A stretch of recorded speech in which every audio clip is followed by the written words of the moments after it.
J'ai une très bonne question pour vous. Quels sont les critères qui qualifient un croyant pour occuper un poste dans une église? Demeurez à l'écoute, la parole de Dieu va nous donner une réponse bien claire, aujourd'hui même à l'émission À travers la Bible.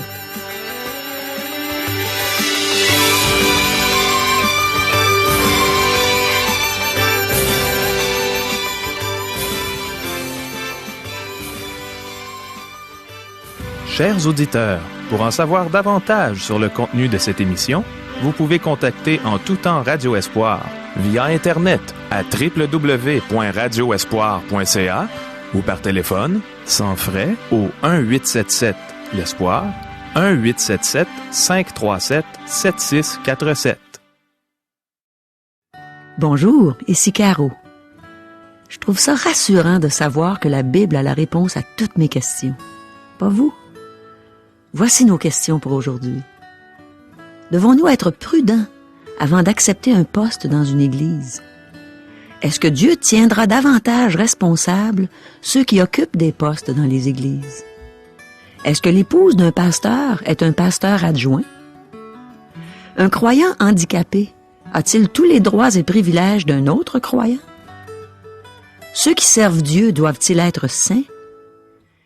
Est-ce par obligation qu'un croyant est au service de Dieu? Les Saintes Écritures vont répondre à nos questions avec exactitude, une fois de plus au cours de cette émission. Le pasteur Régent Joly est avec nous, la Bible en main, et il est prêt à nous donner tout ce bon enseignement qui vient du grand livre de Dieu. Mais avant de l'écouter, demandons à Dieu qu'il nous aide à bien saisir le sens de sa parole.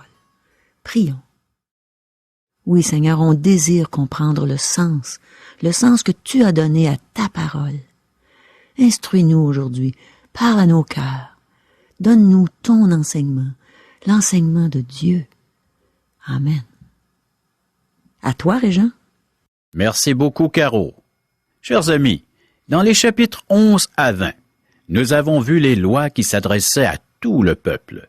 Maintenant, les deux chapitres que nous voyons aujourd'hui donnent des lois qui s'adressent aux prêtres ou aux sacrificateurs. Nous ne pourrons pas lire tous les versets, mais vous pourrez compléter la lecture de ces chapitres par vous-même. À l'origine, Dieu désirait que toute la nation soit une nation de sacrificateurs. C'est ce que nous lisons dans Exode, chapitre 19, versets 5 et 6. Leur désobéissance en fabriquant un veau d'or a annulé cette possibilité de la réalisation d'une société parfaite et idéale. Une telle société s'obtiendra pendant le millénium. Toute la nation d'Israël sera un royaume de prêtres pour les autres nations. Pendant le millénium et l'éternité, la race humaine sera divisée en trois. Premièrement, l'Église de Christ, qui sera dans la Nouvelle Jérusalem. Deuxièmement, la nation d'Israël, ici-bas sur terre. Et troisièmement, les non-juifs sauvés sur terre. Après l'échec d'Israël, Dieu a réservé le sacerdoce à une seule tribu, celle de Lévi. En Israël, on retrouvait l'assemblée, les prêtres et le souverain sacrificateur. Les positions plus élevées exigeaient un niveau de sainteté plus élevé, puisque les positions donnaient à ses détenteurs une plus grande responsabilité. Aujourd'hui, l'Église de Christ est un sacerdoce royal. Chaque croyant est un prêtre qui a accès au trône de la grâce. Tous les croyants sont appelés à un niveau de sainteté que seul le Saint-Esprit habitant en lui rend possible. Avant tout, ayez les uns pour les autres une ardente charité, car la charité couvre une multitude de péchés. Exercez l'hospitalité les uns envers les autres, sans murmure, comme de bons dispensateurs des diverses grâces de Dieu. Que chacun de vous mette au service des autres le don qu'il a reçu. Si quelqu'un parle, que ce soit comme annonçant les oracles de Dieu. Si quelqu'un remplit un ministère, qu'il le remplisse selon la force que Dieu communique, afin qu'en toute chose, Dieu soit glorifié par Jésus-Christ, à qui appartiennent la gloire et la puissance au siècle des siècles. Amen. Citation de 1 Pierre, chapitre 4, versets 8 à 11. L'apôtre Pierre a aussi dit, « Vous, au contraire, vous êtes une race élu, un sacerdoce royal, une nation sainte, un peuple acquis, afin que vous annonciez les vertus de celui qui vous a appelé des ténèbres à son admirable lumière. Vous qui autrefois n'étiez pas un peuple, et qui maintenant êtes le peuple de Dieu. Vous qui n'aviez pas obtenu miséricorde, et qui maintenant avez obtenu miséricorde. 1 Pierre, chapitre 2, versets 9 et 10. Comme peuple de Dieu, nous sommes appelés à vivre dans la sainteté. Voici donc ce que je dis et ce que je déclare dans le Seigneur. C'est que vous ne devez plus marcher comme les païens, qui marchent selon la vanité de leurs pensées. Eu égard à votre vie passée, du vieil homme qui se corrompt par les convoitises trompeuses, à être renouvelé dans l'esprit de votre intelligence et à revêtir l'homme nouveau, créé, selon Dieu, dans une justice et une sainteté que produit la vérité. Éphésiens chapitre 4, verset 17, ainsi que les versets 22 à 24. L'enfant de Dieu est sauvé par la grâce et il est appelé à occuper une position élevée pendant sa vie. Une personne devrait y réfléchir avant d'accepter un poste dans l'Église. Si elle obtient une position d'autorité, elle devra prendre ses responsabilités. Une personne qui ne peut pas assister aux réunions de prière ou aux réunions du dimanche ne devrait pas prendre un poste d'autorité. Le privilège que vous avez obtenu vient avec des responsabilités. Servir dans l'Église est un privilège et nous devons accepter les responsabilités qui viennent avec le poste. Jésus-Christ, notre souverain sacrificateur, a pris toutes ses responsabilités.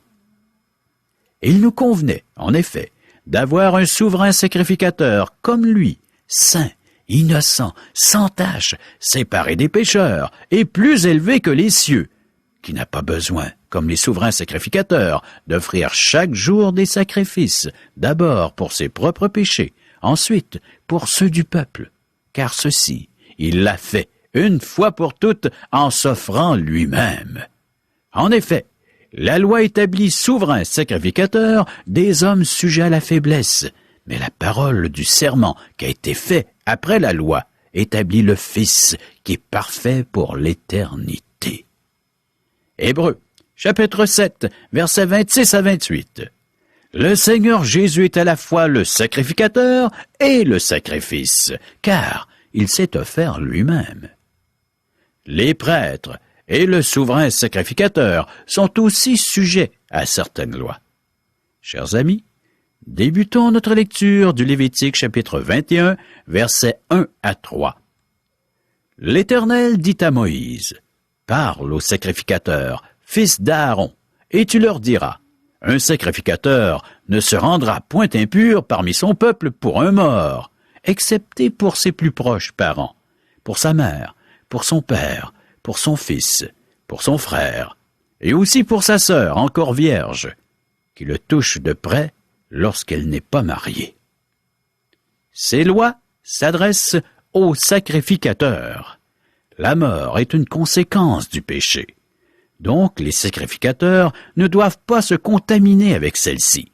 Un contact physique avec un mort contamine le sacrificateur. Donc, un prêtre pouvait se souiller seulement dans le cas d'un proche parent. Alors, le prêtre pouvait exprimer sa peine et ses sympathies. Il doit être une image de Christ, qui a pleuré devant le tombeau de Lazare et qui est touché par nos douleurs et nos infirmités. Cependant, il ne pouvait pas se souiller lors du décès de qui que ce soit d'autre. Il pouvait pleurer dans son cœur, mais il devait éviter tout contact physique.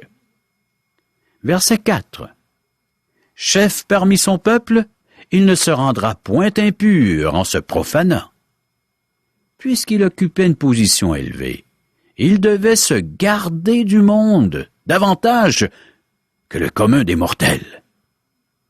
Chers amis, bien des pasteurs et des anciens, comme J. Vernon McGee, l'auteur de nos textes, évitent d'aller à certains endroits même s'ils ne sont pas interdits. Puisqu'ils exercent un ministère, ils ne veulent pas être une occasion de chute. Les pasteurs, les anciens, les diacres, les enseignants de l'école du dimanche et tous ceux qui ont un poste dans une église devraient être très prudents en ce qui concerne les endroits qu'ils fréquentent, ce qu'ils font et ce qu'ils disent. Dieu tiendra davantage responsables ceux qui occupent des postes. Verset 5. Les sacrificateurs ne se feront point de tonsure sur la tête, ils ne raseront point les coins de leur barbe, et ils ne feront point d'incision dans leur chair. Les païens faisaient cela alors qu'ils pleuraient les morts. Les sacrificateurs de Dieu ne devaient pas observer les coutumes païennes autour d'eux. Verset 6.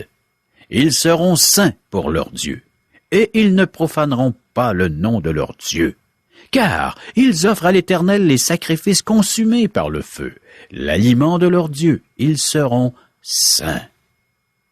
Leur poste, en tant que représentants de Dieu, demandait de la dignité et de la retenue.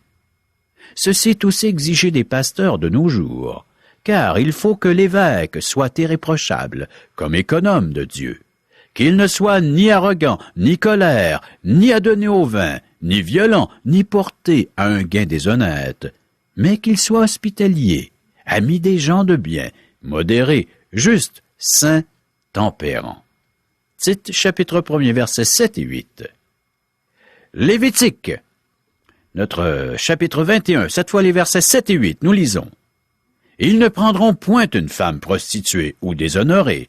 Ils ne prendront point une femme répudiée par son mari, car ils sont saints pour leur Dieu. Tu regarderas un sacrificateur comme saint, car il offre l'aliment de ton Dieu. Il sera saint pour toi, car je suis saint, moi, l'Éternel, qui vous sanctifie. À cause de sa position, un sacrificateur doit démontrer la sainteté de Dieu, même dans sa vie privée. Il ne pouvait pas épouser une prostituée, une femme déshonorée ou une femme divorcée, car il offre toute sa vie à Dieu.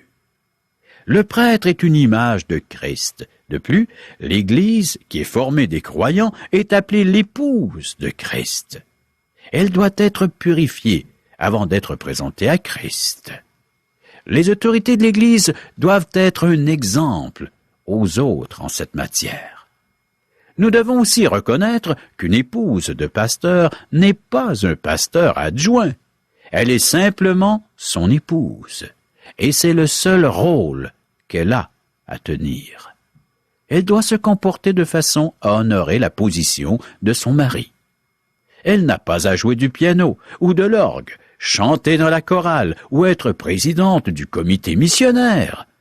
Rien ne l'oblige à prendre tous ses postes, même si elle peut s'impliquer dans l'Église, si elle le désire. Verset 9. Si la fille d'un sacrificateur se déshonore en se prostituant, elle déshonore son père, elle sera brûlée au feu.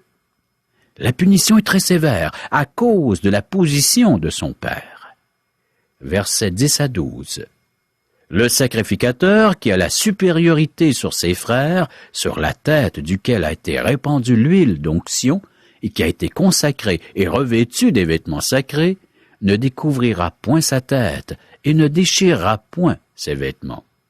Il n'ira vers aucun mort, il ne se rendra point impur, ni pour son père, ni pour sa mère.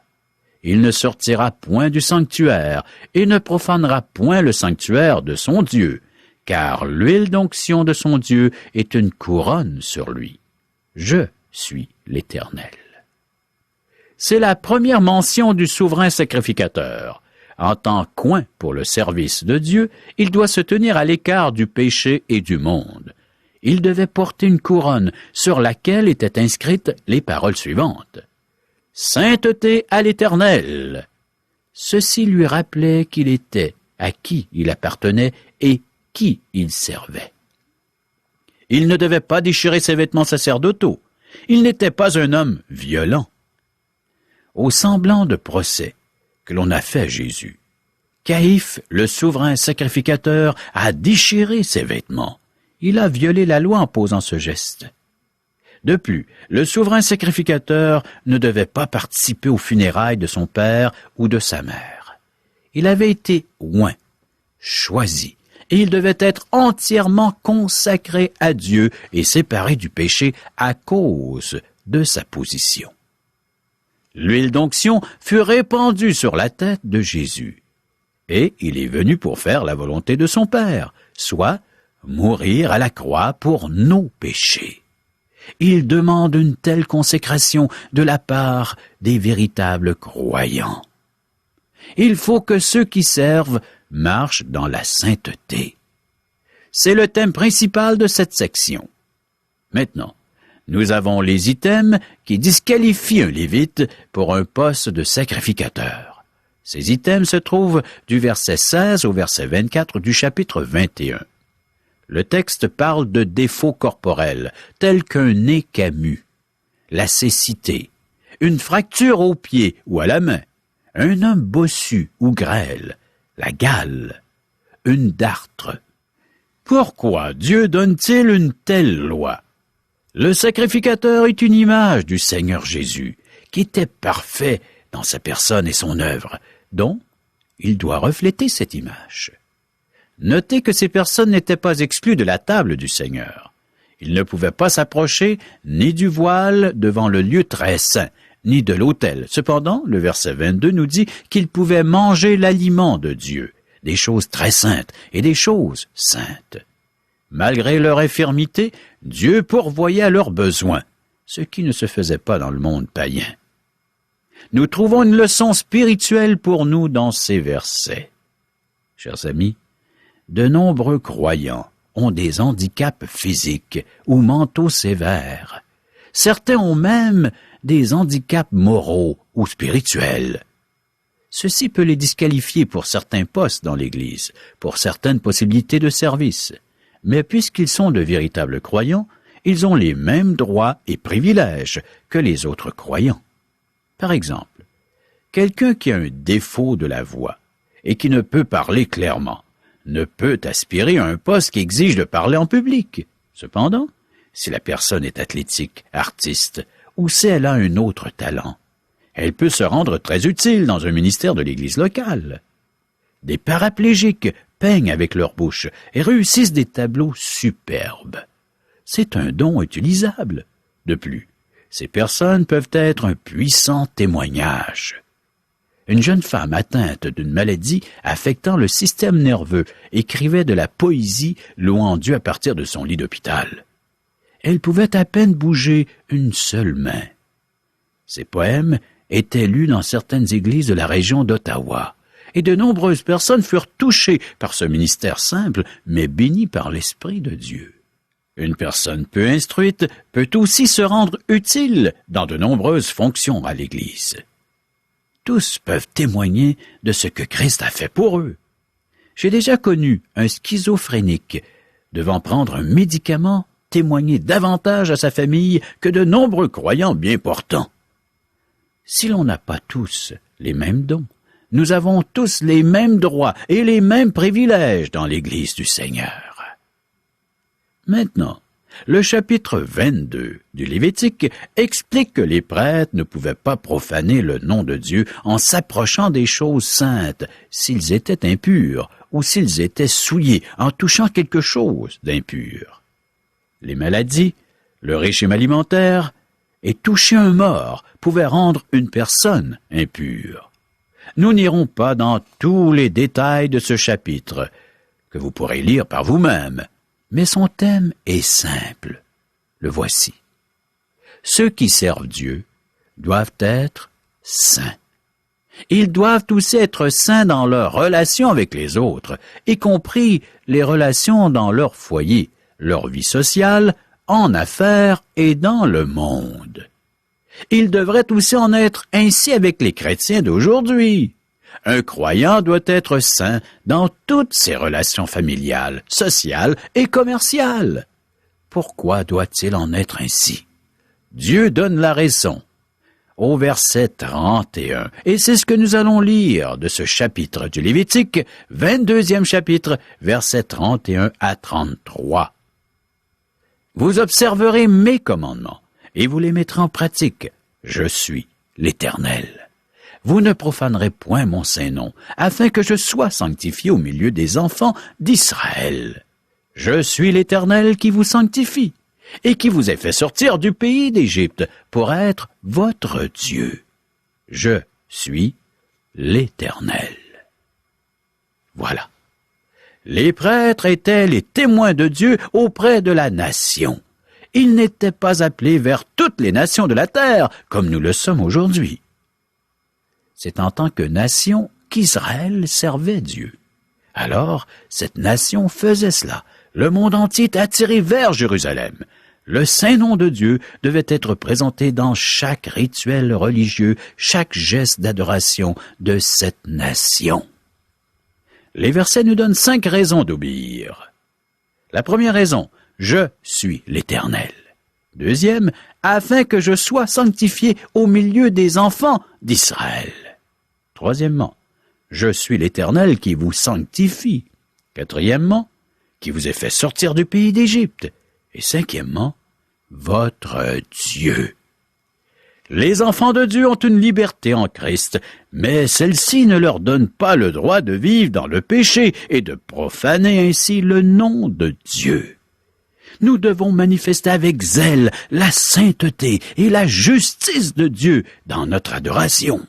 C'est ce que nous sommes devenus par le fait même. En plaçant notre foi dans la personne et l'œuvre de Jésus-Christ, nous sommes devenus des adorateurs. Qui vous a fait sortir du pays d'Égypte? C'est Dieu qui nous a sauvés. Il nous a sauvés par grâce. C'est lui qui est venu vers nous. Il ne nous a pas sauvés dans le but que nous le compensions en travaillant pour lui. En effet, cela ne serait plus de la grâce. La grâce n'exige pas de paiement. Cependant, permettez que je vous pose une question. Oui, à chacun d'entre vous. Aimez-vous Dieu? Voulez-vous le servir? Une épouse ne prépare pas un souper à l'occasion de l'anniversaire de son mari parce que c'est son devoir, mais parce qu'elle aime son époux. Le véritable croyant va servir Dieu avec joie, car il l'aime. Je suis l'Éternel qui vous sanctifie et qui vous ai fait sortir du pays d'Égypte pour être votre Dieu. Cher ami, est-il ton Dieu? Si oui, tu es devenu la lettre de Dieu pour ces gens qui t'entourent. Qu'est-ce que ces gens peuvent y lire? Est-ce qu'un message clair et précis peut sortir de ta vie dans ton quotidien? Ou s'il est embrouillé par un péché? Tu n'as qu'à lui confesser, qu'à le reconnaître, et par le fait même de retrouver le message intact de l'Évangile, la bonne nouvelle de la grâce que Dieu veut manifester à travers ta vie pour ces gens qui t'entourent jour après jour, afin qu'eux aussi puissent goûter et lisent le merveilleux message que Christ est venu porter à l'humanité. C'est ta vie et la mienne qu'ils lisent. Que lisent-ils en toi et en moi? Cette vérité, chers amis, nous est précisée dans les Saintes Écritures. Dans l'épître de Paul, sa 2e épître aux Corinthiens, chapitre 3, verset 3, nous lisons: « Vous êtes manifestement une lettre de Christ, écrite par notre ministère, non avec de l'encre, mais avec l'Esprit de Dieu vivant, non sur des tables de pierre, mais sur des tables de chair, sur les cœurs. » Voilà où est-ce que Dieu veut buriner son message. Chers amis, préparons-nous à la prochaine émission en lisant Lévitique chapitre 23. Merci, Régent. Quel bel exemple on a eu aujourd'hui de la grâce de Dieu. On a vu que Dieu nous a sauvés, mais que ce n'était pas dans le but qu'on le lui rende en travaillant pour lui. On a vu que la grâce n'exige pas de paiement. Une grâce, c'est un cadeau qu'on ne mérite pas. Mais aussi, on a vu qu'il est tout naturel pour le véritable croyant de servir Dieu avec joie, simplement parce qu'il l'aime. Je me rappelle du 6 août 1977 comme si c'était hier. Je venais tout juste de recevoir Jésus-Christ comme sauveur, mais il est aussi devenu mon Seigneur, c'est-à-dire mon maître. Oh, je ne comprenais pas vraiment le sens du mot Seigneur à ce moment-là. Mais je me souviens de lui avoir dit, « Mon Dieu, prends tout mon cœur. » Et il l'a fait. J'étais tellement reconnaissante envers lui, je l'aimais tellement que j'étais prête à faire tout ce qu'il me demanderait à partir de ce jour. Premièrement, il a fait du ménage dans ma vie. Par exemple, j'ai cessé de consommer de la drogue, de faire des abus d'alcool. J'ai quitté un amant que j'aimais, simplement parce que Dieu me montrait que je n'avais pas le droit d'avoir un homme marié dans ma vie. J'ai cessé de mentir, réalisant que même les soi-disant mensonges pieux étaient interdits dans la loi de Dieu. J'ai cessé de prendre le nom de Dieu en vain. En bon québécois, j'ai arrêté de sacrer. Et ce qui est le plus extraordinaire dans tout ça, c'est que ce ne sont pas des personnes qui m'ont dit que je devais faire ces choses, mais c'est l'Esprit de Dieu qui habitait maintenant en moi.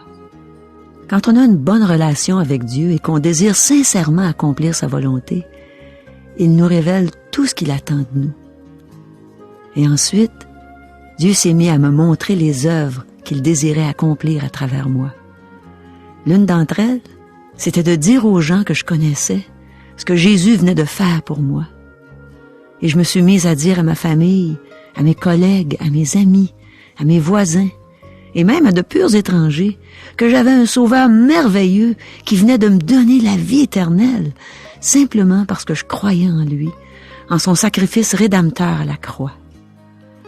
Et je me suis mise à inviter les gens à recevoir Jésus comme leur sauveur, leur Seigneur. Aussi, j'ai réalisé que Dieu m'appelait à le servir avec le don musical qu'il m'avait donné. J'ai décidé de quitter le domaine artistique dans le but de chanter pour la gloire de Dieu et non pour la mienne. Quelle joie de servir Dieu par amour et non par obligation. Dieu ne nous oblige pas à le servir. Il ne nous oblige pas non plus à recevoir le salut qu'il nous offre gratuitement. J'aime beaucoup le verset dans l'Évangile de Matthieu, au chapitre 16, verset 24, où Jésus dit à ses disciples, « Si quelqu'un veut venir après moi, qu'il renonce à lui-même, qu'il se charge de sa croix et qu'il me suive. Car celui qui voudra sauver sa vie la perdra, mais celui qui la perdra à cause de moi la retrouvera. » Jésus dit, « Si tu veux venir après moi. » Il ne dit pas, « Je te force de venir après moi. » En ce moment, Jésus offre aux croyants de faire un pas d'amour pour le servir. Soit comme pasteur, comme ancien, comme diacre, comme évangéliste, comme animateur de culte, comme chantre, professeur à l'école du dimanche. Dis oui au Seigneur, par amour. Chers amis, les gens nous posent souvent cette question, Caro. Qui sommes-nous? Mais qui es-tu, Régent? Qui es-tu, Caro? Non, mais quand même, nous allons répondre à la question. J'aimerais que tu expliques à nos auditeurs qui tu es. Moi, je pourrais peut-être leur expliquer, mais toi, tu le sais encore plus. Tu connais tout ton vécu. Tout d'abord, j'ai fait des études en carrière radiophonique et j'ai exercé ce métier pendant de nombreuses années. Plus d'une décennie. Oui. Ensuite, j'ai eu un appel divin, l'appel de Dieu, d'aller étudier sa parole. Et pendant plus de 4 ans, j'ai fait des études en théologie. Maintenant, nos auditeurs en bénéficient. Et grâce, il va sans dire, à la présence de Dieu dans nos cœurs, dans notre vie. C'est merveilleux. Nous sommes des gens qui sont nés de nouveau, selon les Saintes Écritures. Ouais. Des chrétiens évangéliques. Oh là là. Des gens qui croient que les Saintes Écritures ont encore quelque chose de très important pour notre vie. C'est la vérité. Voici comment vous pouvez nous contacter par téléphone. 1-877-L'Espoir. 1-877-537-7647. Via courriel. www.radioespoir.ca ou à notre adresse postale. Radio Espoir, casier postal 34 143 Charlebourg, province de Québec, G1G 6P2. À demain. Bye bye.